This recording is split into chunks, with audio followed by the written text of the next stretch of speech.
We need all these things that is there for the greater good. We need no corruption. We need the rule of law. Good businesses need good societies. Good societies need good businesses. Can there be corruption? Yes. There's a seduction of money and status and position. But that's why the topic Ravi's going to talk about is so important. We don't need more laws. We know lots of laws don't work, guys, if you're Christians. We always find a way around them. Yeah. We don't need more laws. We don't need more compliance. We need a revival of values and ethics. We need better leaders. We need better people. Thank you.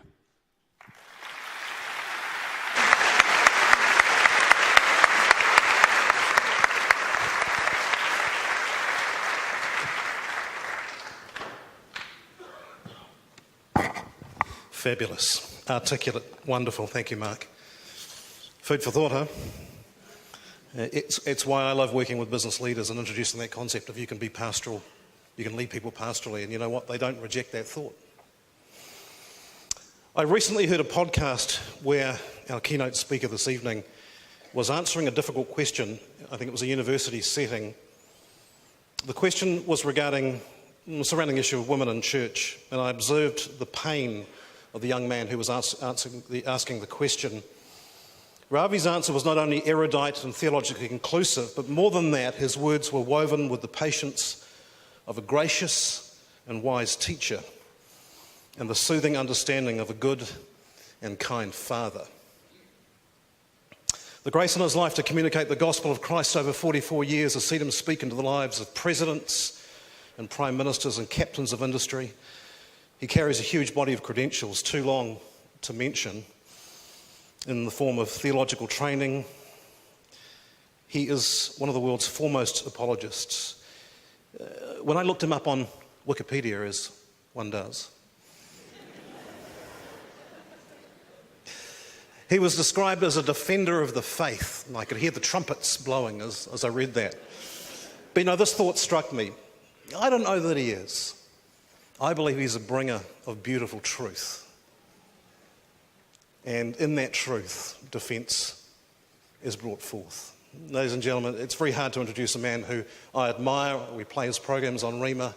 It's the highlight of my week when I get to hear him at 11:30 on a Sunday morning and let my people think it's the program. I think he's on something like 2,500 radio stations throughout the globe. Incredible privilege to have Ravi Zacharias with us this evening.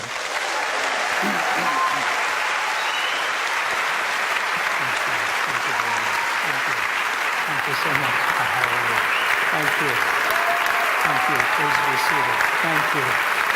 Thank you. Thank you very much. Thank you. Whenever people do that, I always begin by saying, I wish we could end now. And then I could tell my wife, got a standing ovation. That doesn't always happen when it's over. Really, really nice to be here. And after Mark finished, I thought to myself, we should really go straight into the Q&A. Well done, Mark. Beautifully done. And, philosophy comes at three levels. It comes at a foundational level of argument. It comes as an illustration level of the story. And it comes at the application level of how it all applies around the kitchen table and in life.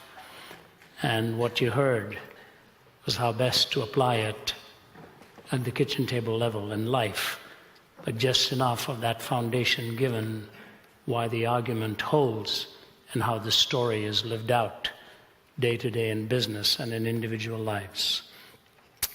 We've been traveling a lot.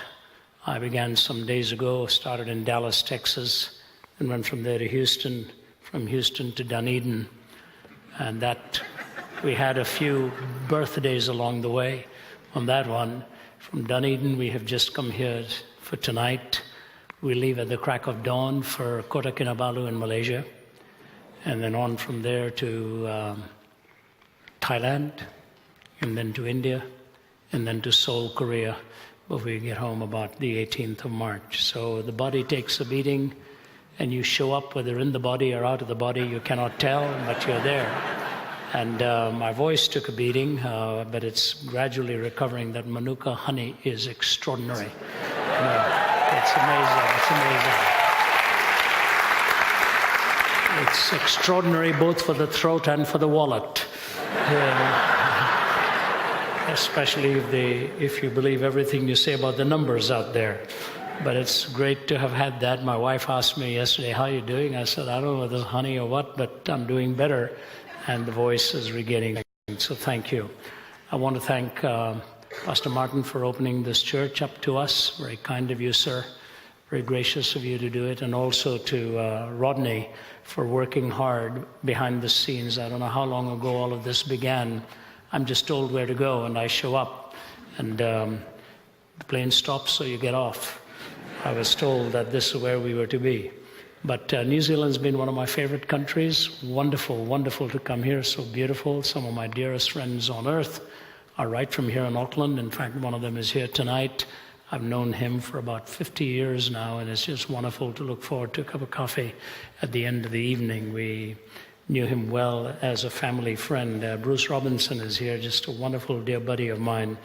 You can lead a very busy life, and what really matters at the sunset years are the loves and the friendships and the family that you have treasured and enjoyed.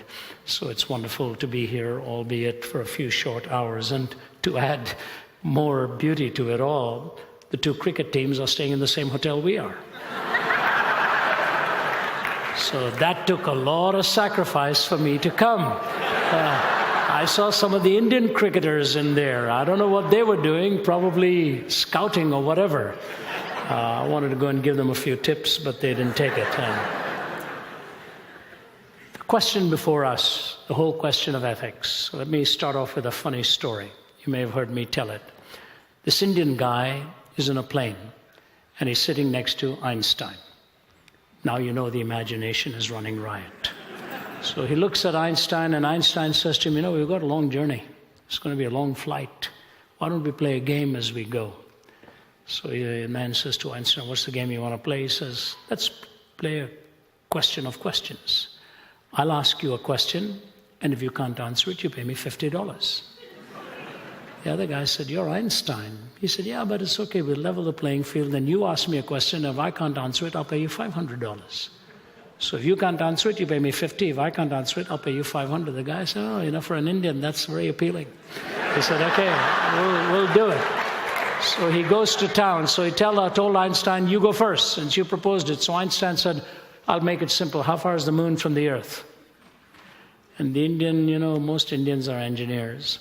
So he said, you know what? I know the answer, but I don't know if I can give it exactly the way you're looking for it. So here's $50. Paid him $50. Einstein said, your question. He said, Mr. Einstein, what walks up the mountain with 3 legs and comes down with 4 legs? Einstein said, what? So what goes up the mountain with 3 legs and comes down with 4 legs? So Einstein started to think of his studies in entomology and all that stuff, and dipped into his pocket and gave him $500. So he looked at the Indian and said, before I ask you my next question, what does go up the mountain with 3 legs and come down with 4 legs? And the Indian gave him $50.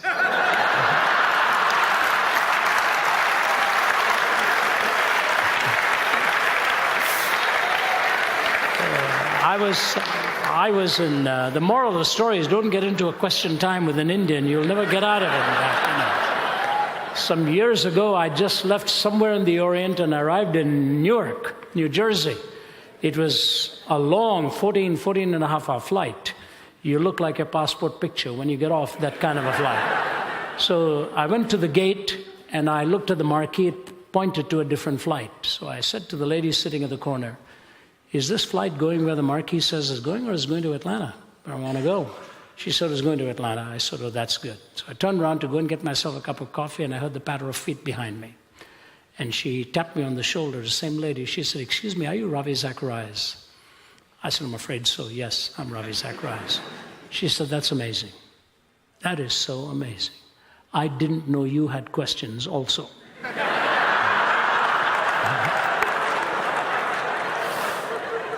I promise you, I didn't make this up. It sounds like something you would make up, Questions. We're all haunted by questions. Right from the time we toddle around with the baggage around us, we're asking why, who, what, when, where. Even when we don't understand the clock, we say, when are you coming back? We understand very little about so many things, and we actually think we know a lot about everything. Before my father passed away, and it's a long story, my dad and I didn't have a good relationship in my youth, and he had every reason to be very angry with me many of the times. But before he died, he asked me to take him to the hospital. He had a premonition that he was not going to come through that surgery. And I lived 75 miles away in Niagara Falls, Ontario. My dad was in Toronto. And all of my brothers and sisters were in Toronto, 10 to 15 minutes away from him. But he phoned me to ask me if he'd come and take him. I said, Dad, it'll take me at least an hour and a half if I leave right now. You better get to the hospital right away. Call Ajit, he'll take you, my older brother. He said, no, I want you to come.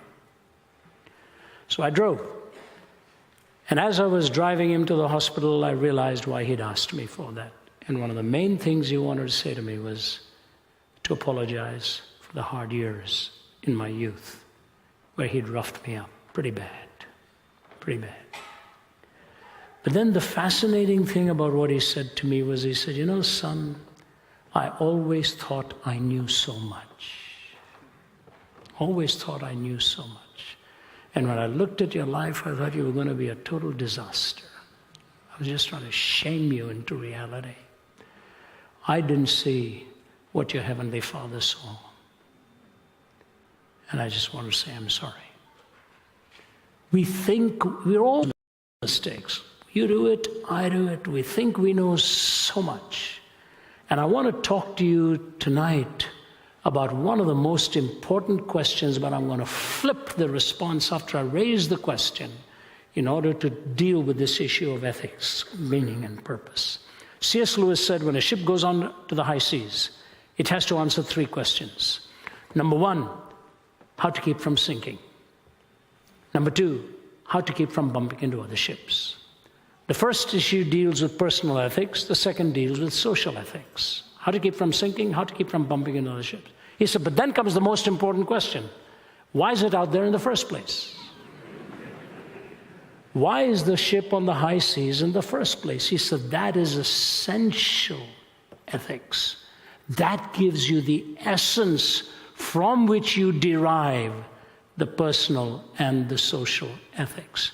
And the truth of the matter is, when you go across the history of philosophical thought, whether you move from rationalism to empiricism, to existentialism, to postmodernism, many of those isms made one fundamental blunder.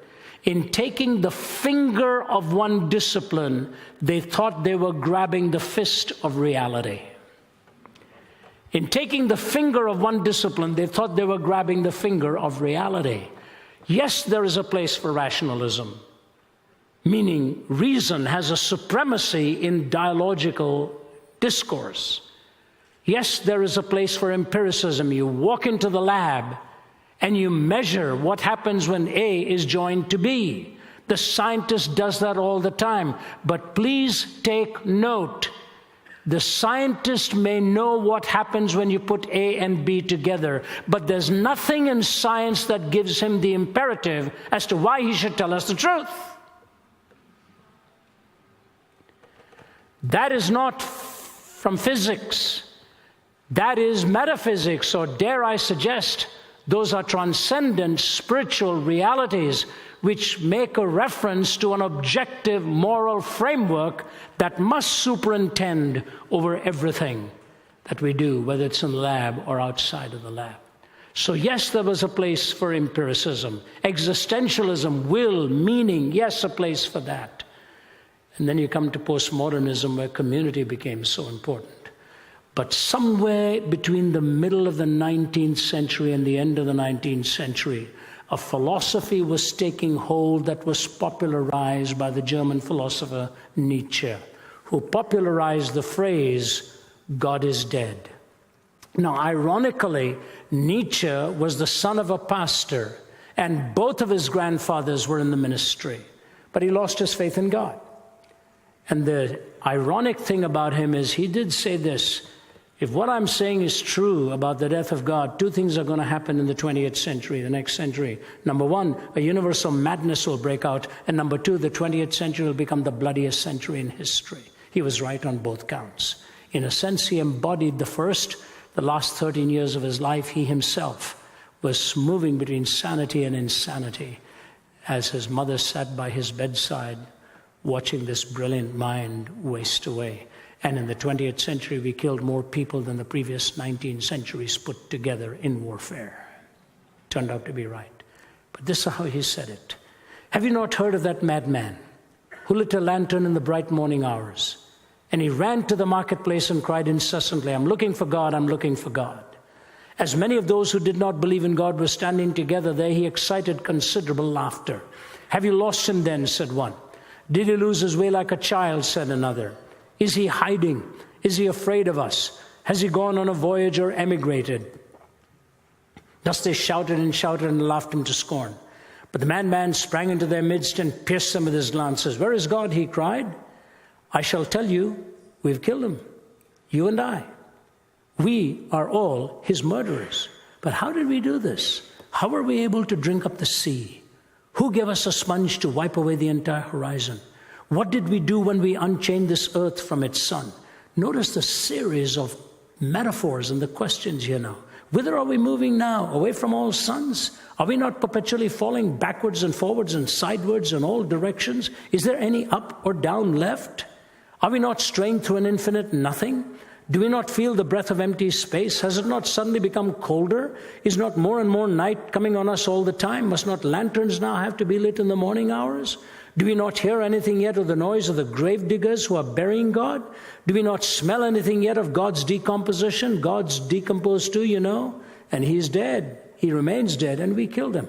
Now, how shall we, the murderer of all murderers, compose ourselves? That which was holiest and mightiest of all that the world yet possessed has bled to death under our knives. Who will wipe this blood from us? With what water can we purify ourselves? What festivals of atonement? What sacred games will we need to invent?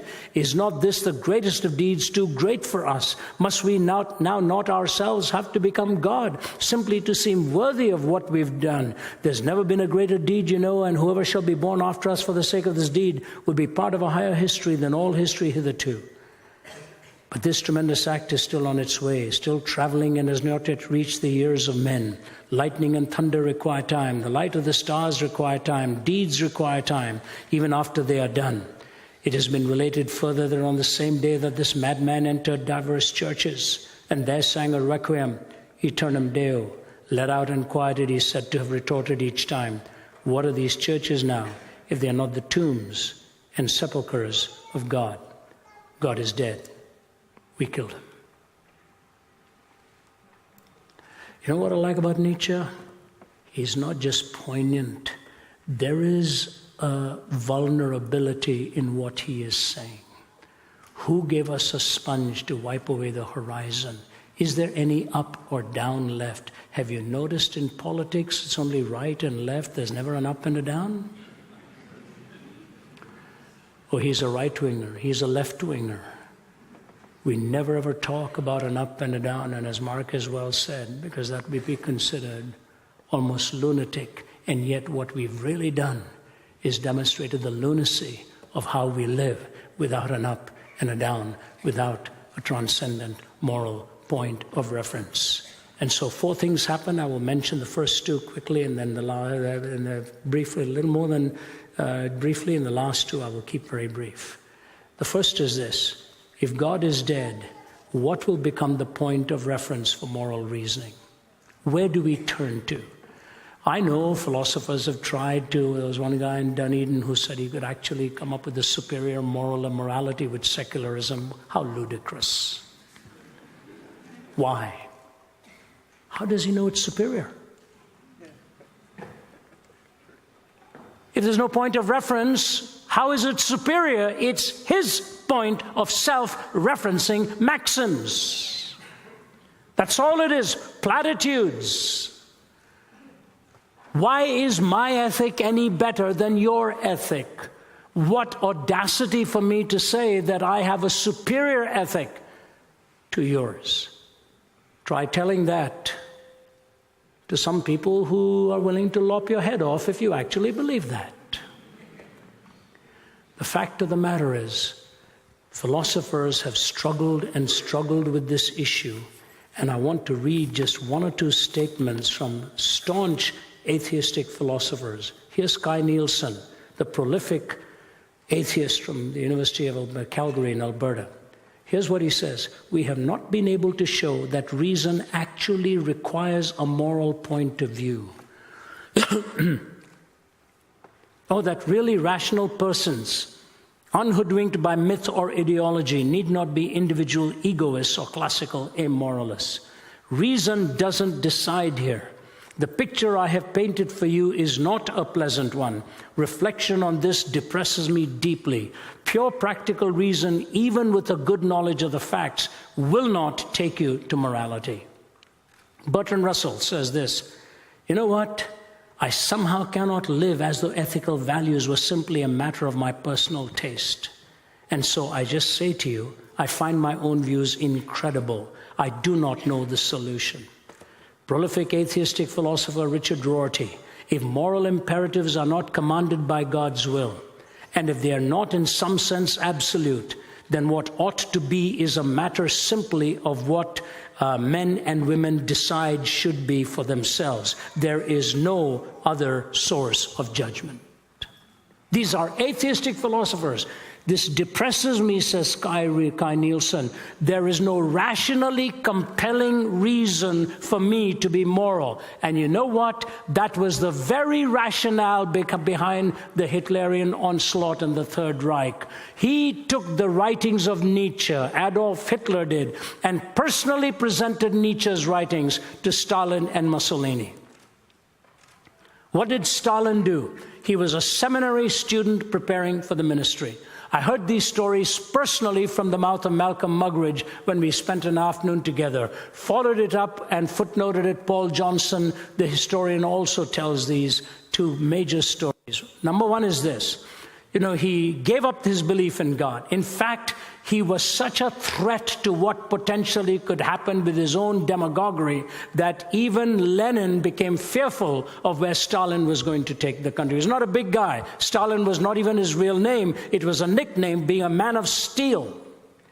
Two illustrations I want to give to you that I shared at the Center for Geopolitical Strategy in Moscow as the faculty members were in pin-drop silence as I gave it to them. All along, they'd been fighting me with their atheistic worldview. So I said, I want to tell you two stories. One of them was on site. Told one of them in the whole setting, one of them in the private setting. I had to be very careful how we narrated this. One was this. A diplomat came to Stalin one day and said to him, how do you expect your people to follow you while you're torturing them like this? Stalin didn't answer her. He asked for a live chicken to be brought to him. They brought him a live chicken. He clutched it and started to defeather the bird. And it tried to break free. He wouldn't let it go till he had completely denuded it. Then he took that denuded body of the chicken and put it down, picked up a piece of bread and walked away about 5 paces.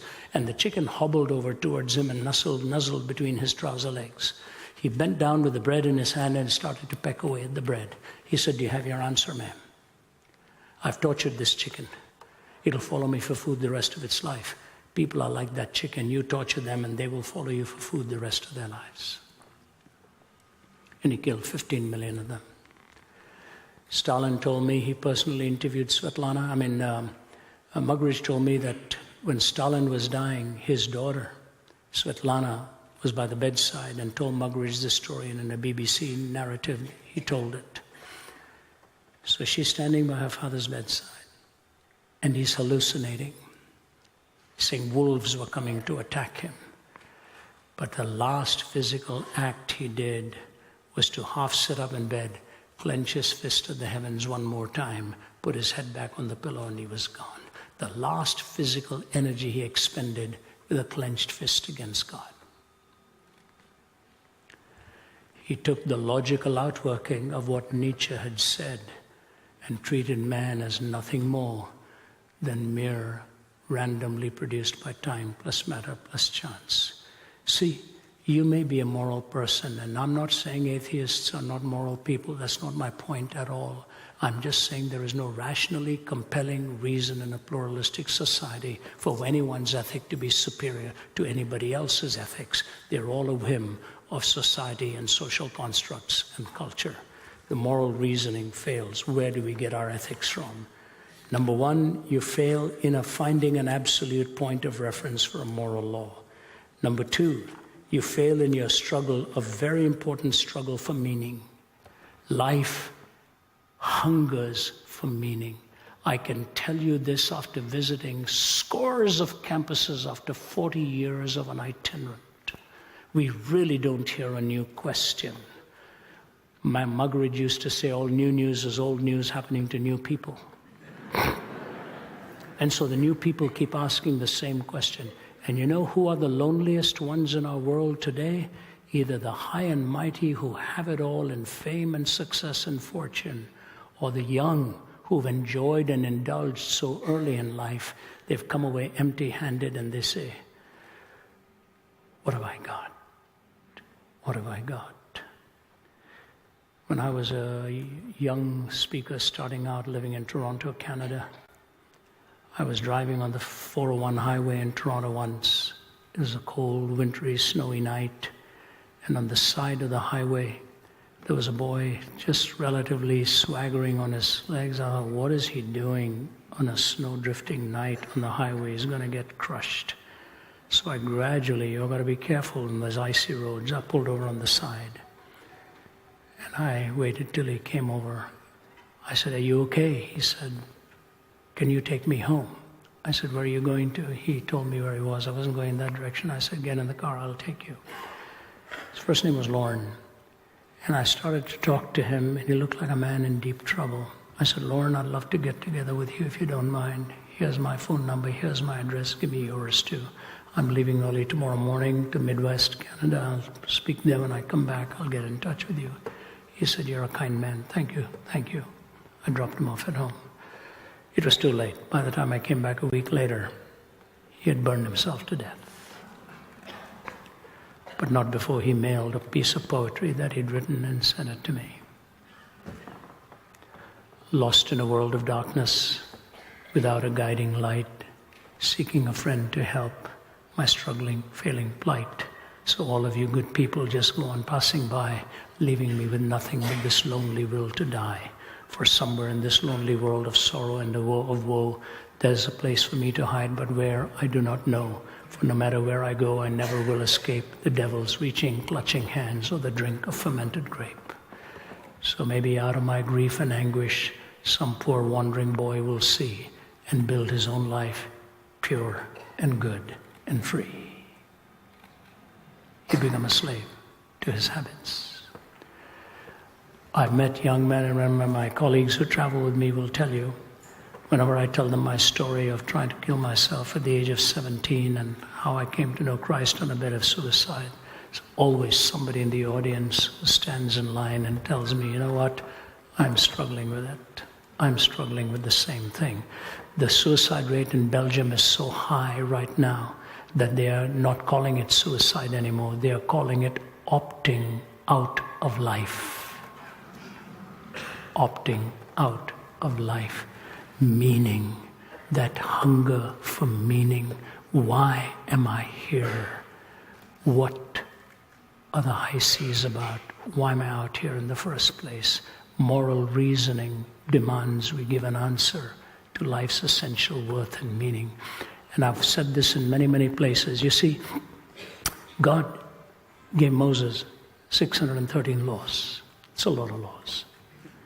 But now we need 20,000 pages just for our healthcare laws. You know. Why? Because we broke one. What was the one law? You're only given one prohibition when it all started. What was it? Don't play God. Don't eat of the tree of the knowledge of good and evil, because if you do that, you're going to die. And what does the tempter say? Oh, no, you're going to become a god. Do it. You're going to become God. We made quite a mess of this world playing God. Now you need 3 conditions just when you get onto a plane. Do not touch, tamper, disable, or destroy. 4 conditions. The smoke detector. Why don't they just say, don't mess with it? Why touch, tamper, disable, destroy? Because you see, you can go to court and say, yeah, I did destroy it, but I didn't tamper with it. And all the word games we start to play to give truth to him who loves it not is to only give him more multiplied reasons for misinterpretations, says George MacDonald. You can play games in a courtroom and abuse the law. So 613 laws, all being abused. And what does David do? He reduces them to 15. Isaiah to 11. Micah to 3. Do justice, love mercy, and walk humbly before your God. Jesus was asked which is the greatest commandment. You know, he could have given you one, but he didn't. He said to love the Lord your God with all your heart and all your soul and all your mind and all your strength, and to love your neighbor as yourself. On these 2, says he, hang all of the laws and the prophets. Because of the first, the second follows. Without the first, the second would be with its feet firmly planted in midair.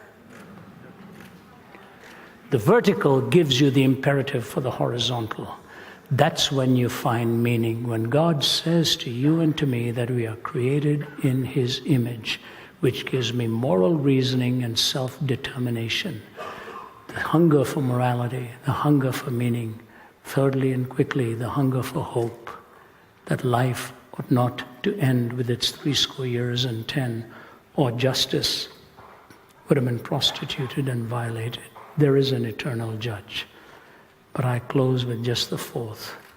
What is the greatest longing of your heart and mine? If you're dead honest, what is the greatest hunger and longing in your heart and mine? You know what it is? It's for the supreme ethic we call love. I want to give you a couple of illustrations. I grew up in India, and those of you who speak Hindi, hum dharti ke aadmi hain.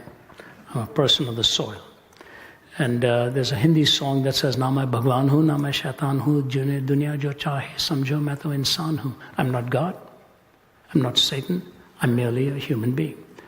Now, Indian movies are now being imitated by Hollywood. We had people stealing the Taj Mahal in the movies and returning it the next morning. Batman does the same thing. They've just borrowed all this stuff that Indian movies have been doing for years, but there's one thing Indian movies did which were quite fascinating. There was no kissing on the Indian screen. They just chased each other around during a song. And by the time he would catch up with her, the scene would change. There was a great Indian comedian by the name of I.S. Johar. He was asked, what is the difference between love on the Western screen and love on the Indian screen? He answered in one word, trees. You just chase each other around trees, and that's the love scene, But it's fascinating in a culture in which you were never allowed to hold her hand or look more than 10 seconds, that we do so many movies on love. The movies on love if you understood the language, it's so beautiful the way they express themselves. Do you really see it in real life? My brother-in-law, Sundar Krishnan, is a Hindu convert, nuclear physicist turned pastor. Some of you may know his name. Brilliant expositor, married to my sister. His father was dying in his 85th year. And at the bed, he called his wife beside him. And in the Tamil term, he called her his sweetheart. And he said, I know this is the first time I have ever called you that.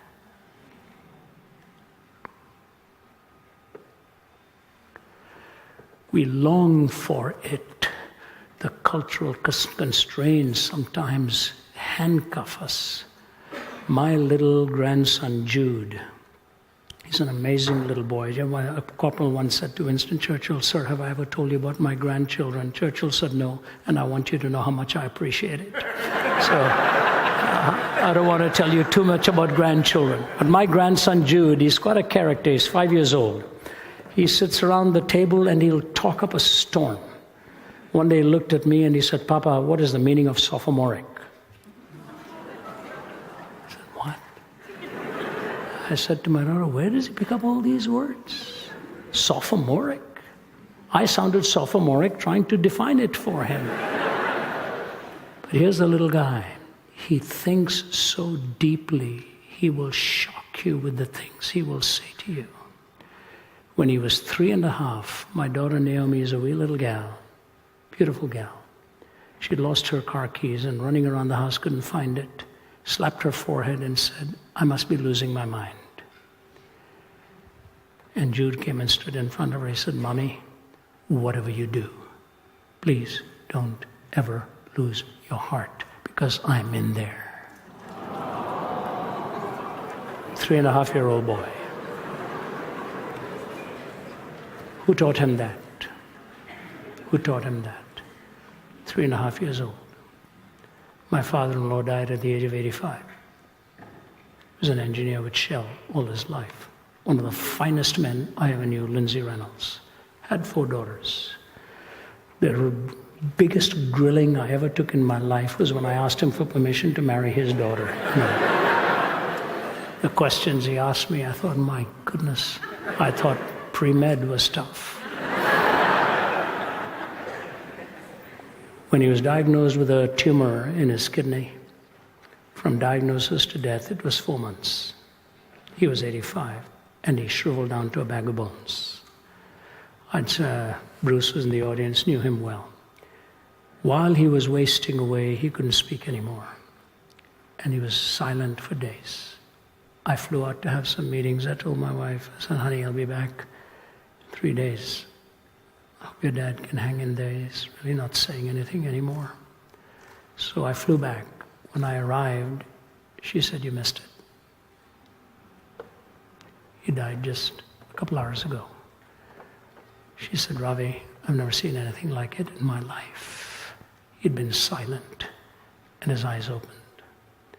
And he looked towards the ceiling, and he said this, "That's amazing. That's just amazing," as he looked to the heavens. And then he looked at his wife of 60 plus years, and he said, "Jean, I love you." And he was gone. He honored 2 of the greatest trusts, his love for God, whom he was going to see, for eye has not seen, ear has not heard, neither has entered into the heart of man the things which God has prepared for them that love him. And he honored his earthly commitment of loving his spouse. In this world without God, where are we going to find our definition for love? If we don't go to agape, for God so loved the world that he gave. For God so loved the world that he sent his Son. But God commendeth his love towards us, in that while we were yet sinners, Christ died for us. The love of Christ on the cross, with the arms outstretched, that says, "Father, forgive them, for they don't know what they're doing," is the most unique concept of coherence of God's creation, the incarnation, the transformation, and the consummation that he brings in your life and mine.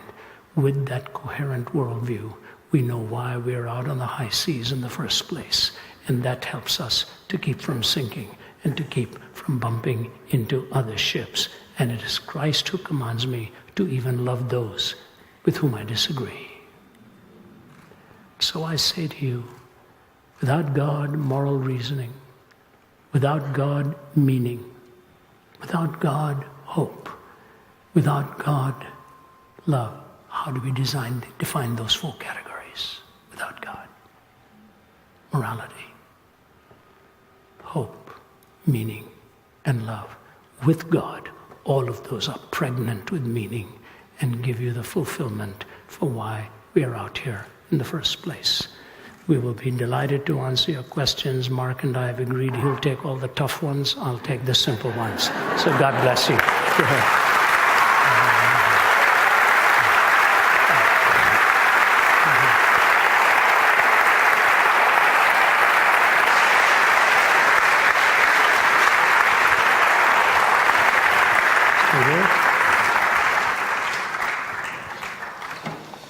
Goodness me. If I could have got any closer to the edge of my seat, I would have fallen on my knees on the floor. That was fabulous. Thank you so much. Being in the presence of wisdom is an awesome thing. Graciously, Ravi has agreed to answer questions, and the way that's going to work is simply Rodney is going to greet you at the microphone stand, and he will listen to your question, then we'll direct the questions to Ravi or to Mark.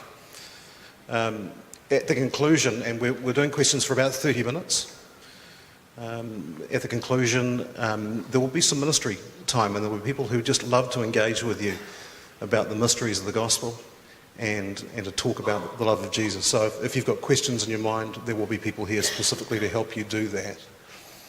So if you have questions, I'd like you to come down to the front and see Rodney. He will help to moderate that. What I'd like you to do, if possible, is to avoid questions like, is Donald Trump a man of God or not? Let's stick to the subject at hand, if we may.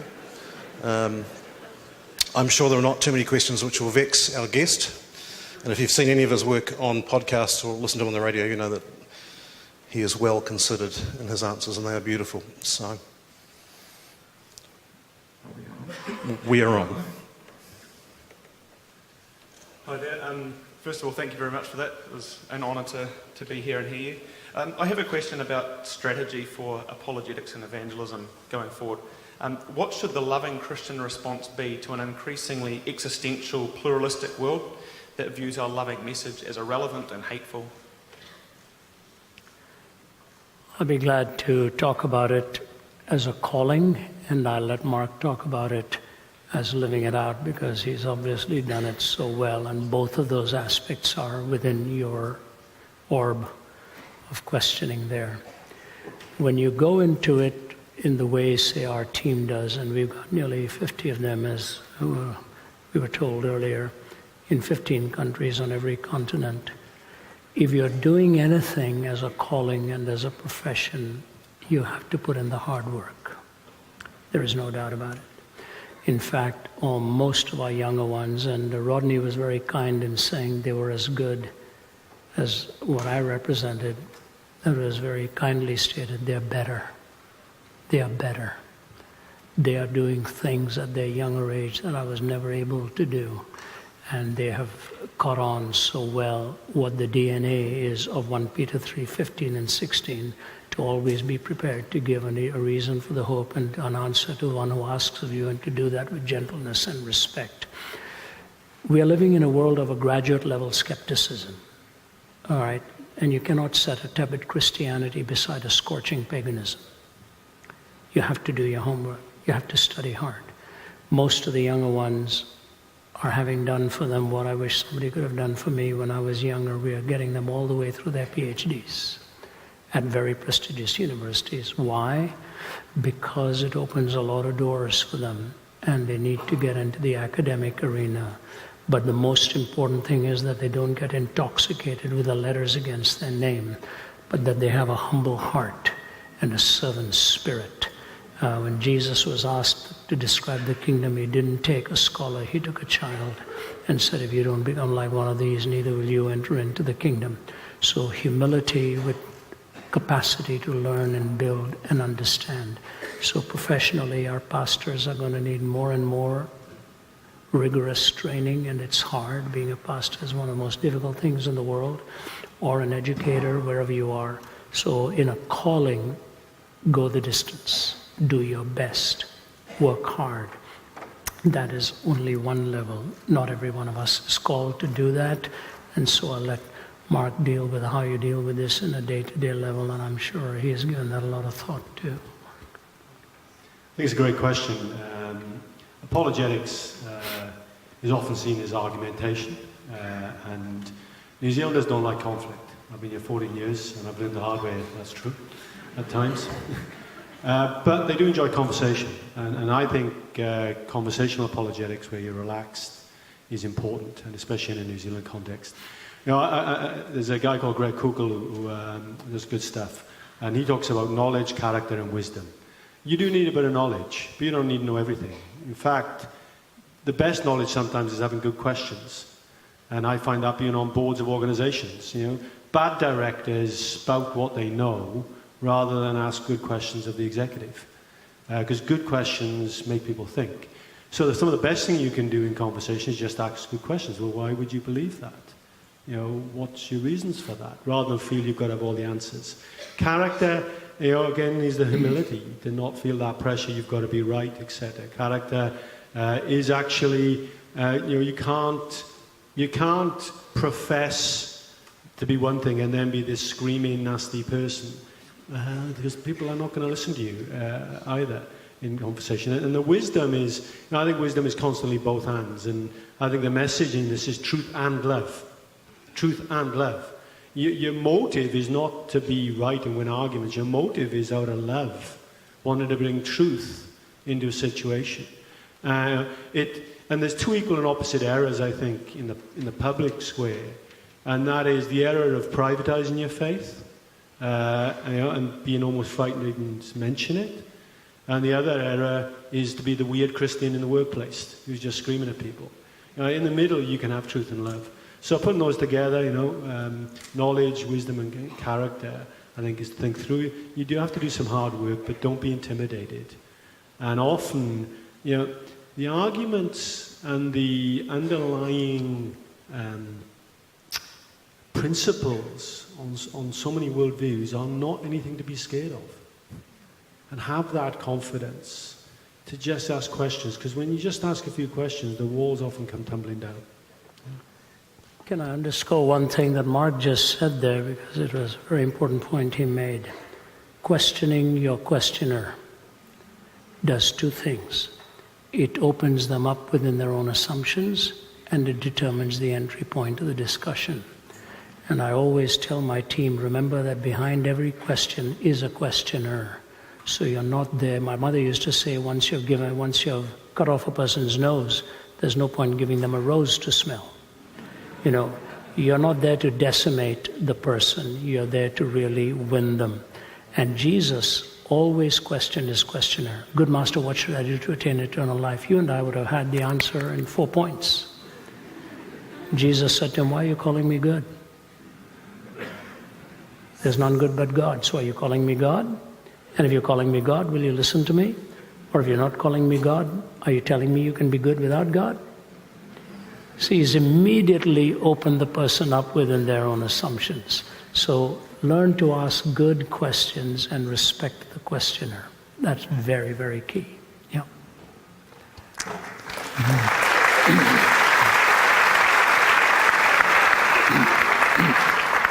Mugridge is to Zacharias what Zacharias is to me, so it's an honor to be here, sir.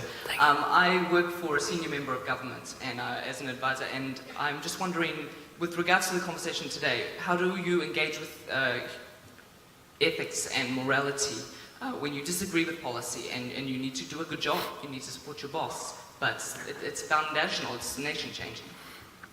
Wow. Yeah, you're right. My condolences to you. That's very, very tough. That's very, very tough. The thing is this. I put it this way, if you don't mind me standing, it's easier on my back. We think, in America, for example, I hear this again and again and again. We are a culture of laws. We're a country of laws. We are built upon laws. So they keep talking about laws as the root from which this tree called America sprung. The trunk is politics. Law builds that trunk up, and the branches are culture. Okay? Law, politics, culture.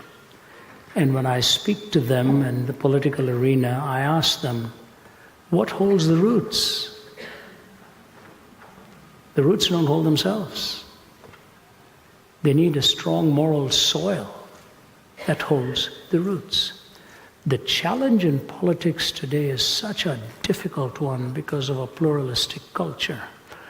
When I spoke to the African presidents in Maputo, Mozambique. I'm from Mozambique. Are you really? Well, the only time I'd been there, and President Obasanjo of Nigeria had hosted it. We had Kofi Annan there at the table, and right in front of me was Muammar Gaddafi some years ago, and they asked me to speak on finding answers in that continent. And one of the presidents, whom I won't name, was walking back with me after I finished. He said, Mr. Zacharias, our cumulative wisdom is unable to meet the daunting challenges of our time. Our cumulative wisdom is unable to meet the daunting challenges of our time. So my answer to you is this: you will never win it all, but you must try to go for the deepest convictions that you carry to help change society. And the deepest conviction has to be answered with one question: does essence define existence, or does existence define essence? The existentialist said existence defines essence, and we saw what happened to the existentialistic world. But when you go to essential ethics, and who you are should determine how you live, build that conviction within your boss's heart, gently, line upon line, precept upon precept, and let him watch your life. Even if he doesn't take everything you say, the day you come to part ways, he will probably look at you and say, I respect you for the man you are and what you have actually stood for. And so I start off with this. We will never change our world with politics. Politicians will come and go. But one head of police, I want to be careful here, in one of the countries not far from here, was speaking to me when I was speaking to civic leaders. He was sitting 2 away from me at the table. He said, Mr. Zacharias, I have 18,000 law enforcement men and women working under me. He said, next weekend is Father's Day. He said, in one section of our city, that is the most dreaded day of the year for the young people, because 90% of those young people in that area of the city don't know who their father is. If we don't rebuild our homes and our families, there's no hope for the future. We have to start with raising our young and building our young. Voice your opinion, give it, even if you disagree. He will see it in your life. My dad was a politician. And the change in his life that came later in life, I would never have believed would have been the change that came upon him. It will happen, and ironically, I have seen it happen in many places. We think it's the pharaohs and the monarchs, but there's the Daniels and the Nehemiahs and the Josephs and the Moses that steer the ship ultimately that goes.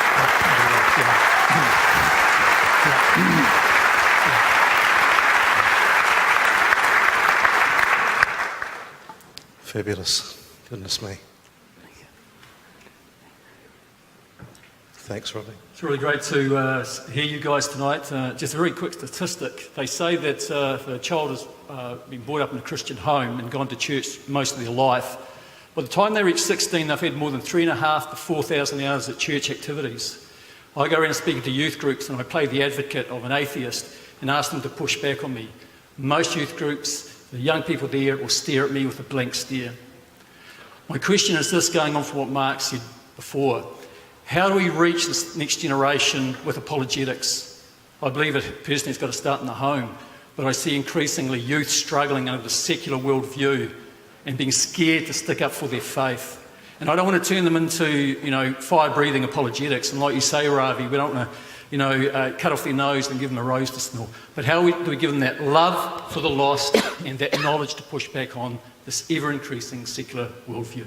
Thank you. Look, there's no easy solution, and everyone can do their bit, and it's not the pastor's job alone.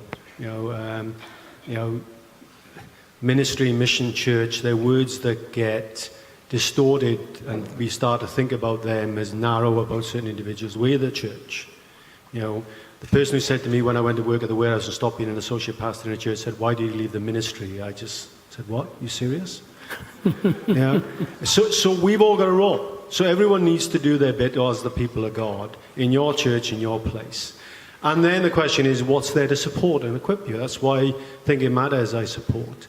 There's so many resources now. Core Kids Christianity for Kids with J. Warner Wallace has started to produce is really good stuff for kids, for example. It's all available online. You can Google it. It's just all available.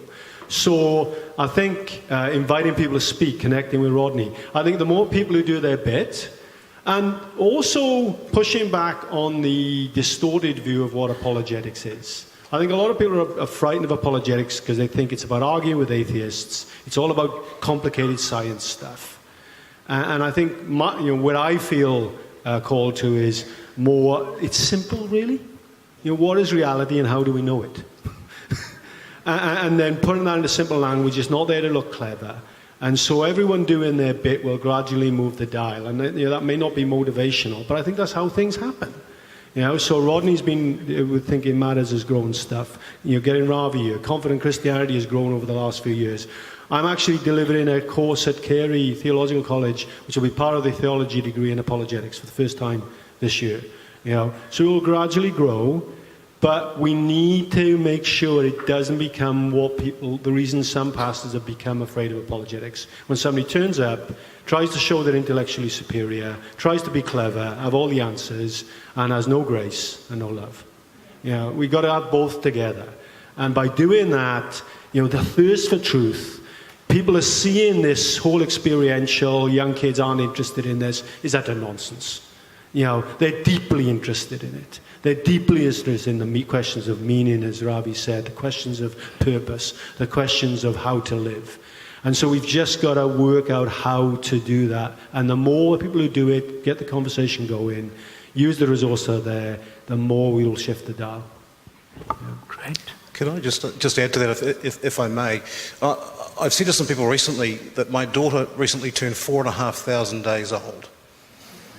And I think one of the issues that we face on this earth is that we measure in such odd ways. And, I want to encourage parents because in those 4,500 days, it's 4,500 opportunities to tell her how wonderful and how unique and beautiful she is. And to kiss her goodnight 4,500 times and to greet her in the morning 4,500 times. And I've got to pay $20 for mentioning her tonight. But not 4,500 times, $20. But, the more that we can tell our kids the things, because what I'm observing working in the media is the utter influx and overwhelming information coming at them that's telling them anti-Christian messages, telling them things which are just lies. And, it's not surprising to me that the rise of technology and the rise of disbelief are hand in hand. And I could quote you studies that talk about the use of technology causing aggression, depression and psychosis in children. In fact, I interviewed a guy called Dr. Nicholas Kadaris out of Long Island, New York, who's an addiction specialist. He said it's easier to get people off meth than it is to get them off devices. There's a reason why devices are so popular. And it's killing conversation, it's killing relationship. But, be encouraged, parents, because the more we tell them the truth, the more that will permeate who they are. Just keep telling them. Keep telling them, and I keep telling my daughter, she's unique, she's wonderful, she's creative.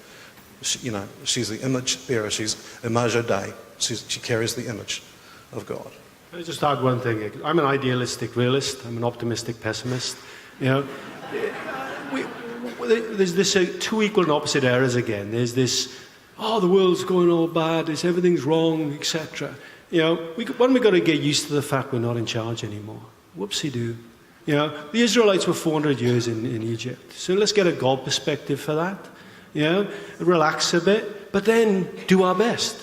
It's those tensions together that, we're not called to be successful. We're not called to win. We're called to be faithful. The beginning of wisdom is the fear of the Lord.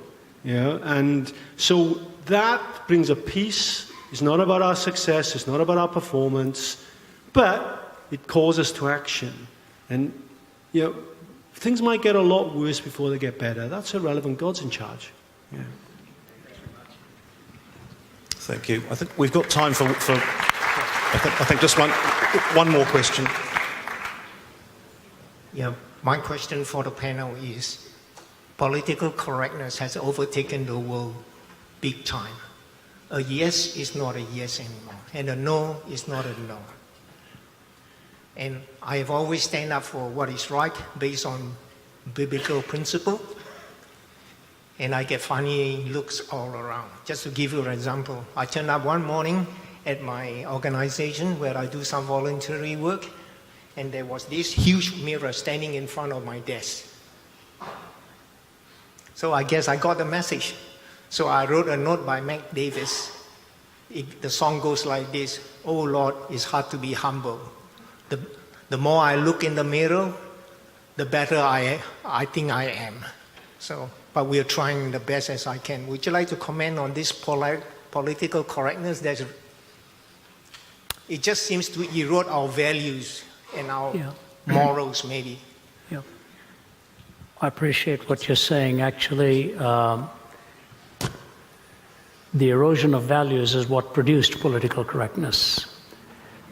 They had to hang the values somewhere. And once they took it away from the transcendent creator, we had to find some place to plant it. And strangely, we parked it in a place, in a profession that we trust the least. Can you imagine calling it politically correct? And if you ask an average person, do you have a great deal of confidence in politics? No. Then why do you call it politically correct? You see, it's the fact that we always use words that we manipulate to suit ourselves. Tolerance, for example. What that really means is, if you don't accept what I believe, you are intolerant. I don't have to accept what you believe. So I always say this when people ask me, and we'll close with this, and I'll even give a challenge after that.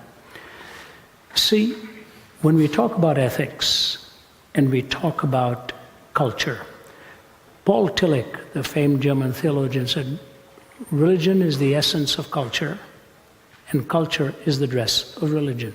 Religion is the essence of culture, culture is the dress of religion.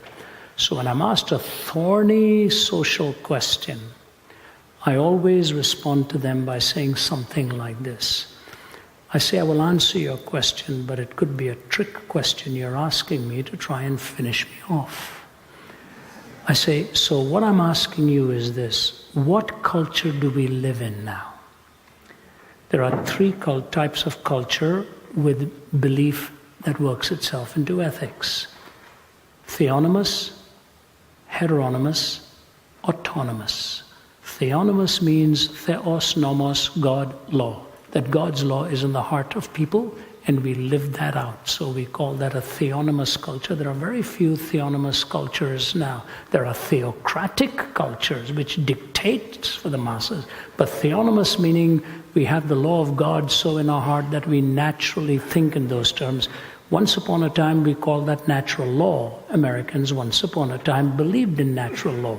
We hold these truths to be self-evident, that we are all created equal, endowed by our Creator with inalienable rights. There was natural law that was self-evident, but they don't believe that anymore. So we're not theonomous culture in the West. So what is the next? Heteronymous. We're a handful at the top, dictated for the masses below. Heteronomy, heteros meaning another, nomos meaning law. Another group dictates it for you. In religious terms, Islam is a heteronymous culture. The mullahs and the sheikhs and all of them dictate it for the masses. In political terms, communism is a heteronymous culture. The few at the top dictate it for the masses below. The West does not go in that route, as generally speaking here. So we are not theonomous, we are not heteronymous. What then is the third option? It's autonomous. Autos meaning self, nomos meaning law. So I'll always say to the questioner, are we an autonomous culture? He would say yes. I say, my question to you is this: if I answer your question, will you give me the privilege of autonomy, or will you suddenly switch to heteronomy and start condemning me that I'm not in agreement with the view that you hold? My question. And so what I say to you is that political correctness and heteronomy has taken over. And the reason is because we do not ever believe anymore that we are created in God's image and endowed by our Creator with rights. So the Reality in the West with political correctness is hanging on to a breaking branch because we have come severed from the roots. We have time for one more. That's fine. So facts doesn't matter anymore? No, facts are a good question. I don't want to get branched off. If you know that Oxford Dictionary's new word for the 2016, post-truth? Post-truth. That facts don't matter anymore. That's exactly what they say. Now the question is, if this is a post-truth culture and facts don't matter, is the fact that this is called a post-truth culture true? So you can't do away with truth ultimately, but that's three things, by the way, on that. Post-truth means three things. Facts don't matter, my feelings do. Number two, it says that you really can distort it in any way you want, so long as you have a lofty end in mind. And so the third reality is, hence we produce the lie stuck like a fishbone in the throat of the microphone. Whether it's the media or anywhere else, it doesn't matter whether what they're saying is true or not. They want to generate a feeling within you. And so with truth being dead, we have to find what is the most appealing lie by which to live. Okay, thank you. Right, well, we will take one more question. Thank you. Thank you all for speaking tonight. I'll cherish what you've had to say tonight. It's a simple question, really, but kind of a broad one. Given the ideological context of the 21st century, what does evangelism need to look like for Christians? That's my question. Thank you. I'll do a short answer and then I'll leave you to do the hard bit. Look, I think it's truth and love. You come back to that. It's sort of.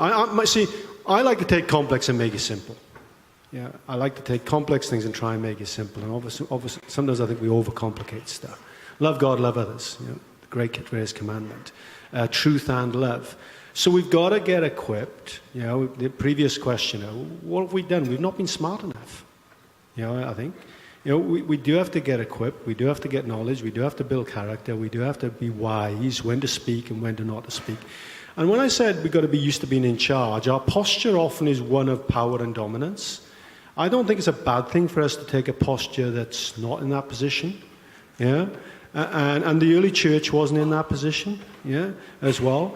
So for me, you know, I'm not a great evangelist, or I don't claim to be that, but in your place where you are, growing in Christ, in knowledge, wisdom, and character, and being in that place, neither ashamed of your faith, nor actually not loving others, just wanting to be right, you know.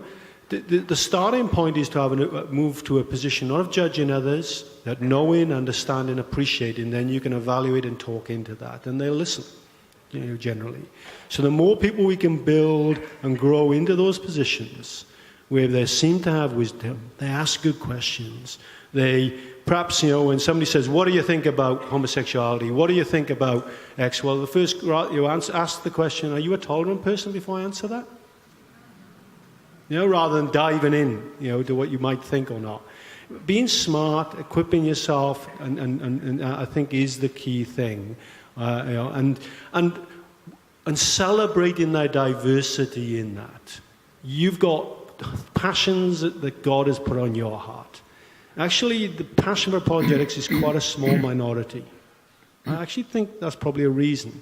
Other people are passionate about music. Other people are passionate about the arts. Other people are passionate about preaching. But don't be cowed by your passion. God's put it there for a reason. So develop it and use it. Use that gift in honor of God for the love of others. Let me add a footnote to that. See, changing a person's heart is God's prerogative, not mine. Apologetics is the seasoning. It's not the main course. The main course of the gospel. All right, you just sprinkle the seasoning and you do that. You really don't argue a person into the kingdom. If you do, somebody else will argue them out of it. Okay. You really want that change of heart to take place by the Holy Spirit, and that's what God does best. He changes hearts the way you and I can't. The second thing I want to say to you is evangelism took a beating from the 1970s and 80s onward. Why? Because it became a commercialized endeavor on television. And people were not slow to see the big money, the big machines, all the artificiality of it all. And skeptics would look at it and say, this is a mockery. I can't really take this seriously. And as a result, we've lost a lot of ground in the last 30 to 40 years. People take people seriously when they see there's a genuineness. It's fascinating. One of the most poignant writers from the other side of the fence is Matthew Paris in England. And Matthew Paris has an article that he wrote some time ago. Shockingly, he has an alternative lifestyle and he's an atheist. But he went to Africa and he saw a small group of young guys and girls who are ministering to people. And he said, I've come away from there shaken in my own atheism and wondering how I can even now write what I'm going to write. He said, my world is in a different world. But he said, I watched them and I found out something. I've got that article right on my phone. It's a powerful article. He said, if Africa is going to change, it is going to take evangelism, he said. Otherwise, you end up with a blend of the big man and the Nike and the machete all put together. He said, the change of heart is needed, and I am coming away convinced that evangelism is an indispensable component in reaching that continent. The only one thing I disagree with him on, it's not just Africa, it's the whole world. You need evangelism with genuineness and with a true spirit of authenticity. Let me give you a personal illustration, and with that, I'll bring my closing statement. When I moved to Canada in '66, I was 20 years old. There were 500 Indians in Toronto. If you saw an Indian, you crossed the street and asked him if you had time for a cup of tea. You know, if you did that today, you will never get anywhere because Toronto alone has 500,000 Indians. Okay? So let me put that in context. So I'm talking about the 70s when I started, and I was invited to have dinner at a person's place because they knew an Indian. And that's the way it goes. You know, do you know a friend of mine in India? His name is Mr. Singh. And that's the way it was at that time, believe me. So I was invited, and I thought to myself, I think I'm being set up. This guy is not looking forward to talking to me. And he sat across the room like this and kept giving me the eye like I'm a betrayer. I'll take you on kind of thing. I never said a thing about my faith. And they kept saying, you know, he's a Christian, he's speaking at our church now and all of that. And I never bit. I just said, if you're free, we'd love to have you. You're a teacher. I'm talking about how Christ changed my life. If you're free one of these evenings, please come. And I prayed at the table before the meal, and I prayed at the end of the evening. Many years went by, and I get a call in Toronto. He said, do you remember me? And he gave me his name. I met you in New Brunswick. I said, I remember you well. He said, would you please come and pay me a visit? I'm at the Princess Margaret Hospital here in Toronto. As soon as he said that, I knew that was a hospital for cancer. I said, I'll be there. Got into my car and went. He gave me his room number, and I walked into that room, looked at him, and I walked away because it was somebody else. And he called out, Ravi. I opened the door again. I didn't recognize him. He was shrunken to a skeleton. He said, sit on my bed. I want to talk to you. He said, I have become a follower of Jesus Christ, but I'm not going to live beyond this week. I just wanted to thank you for not coming down hard on me many, many years ago and just being who you were with grace and kindness. And I started to cry. I wasn't even that sure all that happened. What meant a lot to him was that I hadn't gone for the jugular, that I didn't grab him by the throat. I was just kind and gracious to him and told him what I believed, and he was welcome to the meetings. He was gone by the end of the week. Never judge the harvest immediately. Sometimes it could be years in the making, and you will never know what made an impact upon the person. But evangelism is going to take on tough hurdles. However, the tough ones, when they are reached, they are the ones who become the Saul to Paul. They are the ones who go into the marketplace unashamedly. So thank you, and be faithful to wherever God has placed you. I'd like to close with a closing statement, but that is this. You know, it's a long distance to come here. It takes us a long while to get here. People ask us, why do you go? I've got a family, I've got grandkids, and I miss them a lot. I really do. I wish so much this was not my calling. I've done it now for over 4 decades. I am more firmly convinced than ever that outside of Jesus Christ, there are no answers to your life. And outside of Jesus Christ, there is no hope for our country, for the future. There will be no possibility of ethics. It'll become a dangerously desperate world. Acharya Vinoba Bhave, a famous Indian thinker, said, in the pre-modern world, violence would be relative. In the modern world, violence would become an absolute. He was right. Violence has become an absolute in our times. So if you don't know Christ, I'm going to say this to you. Will you honestly take the Gospel of John and just read it through, a chapter or 2 at a time, and ask God to speak to you? And if you have wandered away from Him, get right. Get right. Give your life back to Him. There's nothing out there. It'll leave you emptier than when you started. Only in Christ is the perpetual novelty. My colleague here, Sanj Kalra, was a salesman producing tens of millions of dollars for a successful medical device company. He lived for pleasure and every indulgence you can think of till it broke him, nearly broke his marriage, nearly broke his family. He's sitting here with his daughter here tonight, one of his 2 girls. He was on a suicide drive to kill himself. And he drove into the church to talk to the pastor and literally got on his knees and grabbed the pastor's legs and said, I'm not getting out of here till you help me. God transformed him. He gave up his lucrative business career, has joined our team, and his testimony is riveting in telling you how Christ transforms a derelict person and rebuilds marriage and rebuilds the home and helps you win your very kids to the Lord because of the shining difference they have seen in His life. If you don't know Christ, put your life into His hands tonight. If you do know Him but have walked away from Him, pray the prayer of repentance. This is a beautiful crowd. We are honored that you've come here to give us a hearing. We are truly honored. When I saw the crowd outside, my heart sank. I said, what am I going to say? Why are they here? I hope you are here for just one thing, to see what God has to say to you. And if you will just say, God, speak to me, I promise you, if you genuinely mean it, He will make your life more beautiful than you ever imagined. I'm not saying pain-free, I'm not saying trouble-free, but He will build within you the beauty and the purpose for which He created you.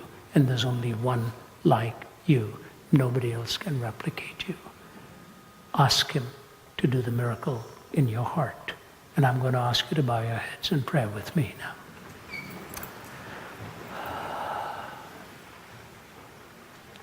Father, you are here. We know that. You have been here. Thank you for the leadership that had faith and trust to even call such a meeting as this. Thank you for Mark's testimony tonight, proven in the field of a steep climb, but staying faithful to reach the peak. Thank you for the encouragement that these people have been to both of us and to John here as he has spoken and shared, that they're listening with respect. Lord, we live here today in this beautiful country. What spectacular, breathtaking beauty. Lord, I'm so grateful that there are guardians as we enter this country to try to protect that beauty.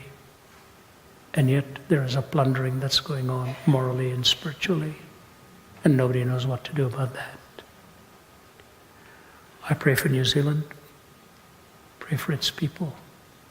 Tonight in this audience, Lord, will you not rescue those who really need you? And ladies and gentlemen, while our heads are bowed in prayer, I would love to pray for you. If you're willing to say, Ravi, I'm willing to give a go at this with a sincere heart. I need Christ. Or you're willing to say, I really am supposed to know him, but I'm not living like that at all. I need to return. If God has spoken to you and you're responding to his wooing and this call, will you just slip your hand up and put it down? I'd love to pray for you as we close. God bless you, sir, right in the front. Yes, yes. Hands here at the ground level. God bless you at the back.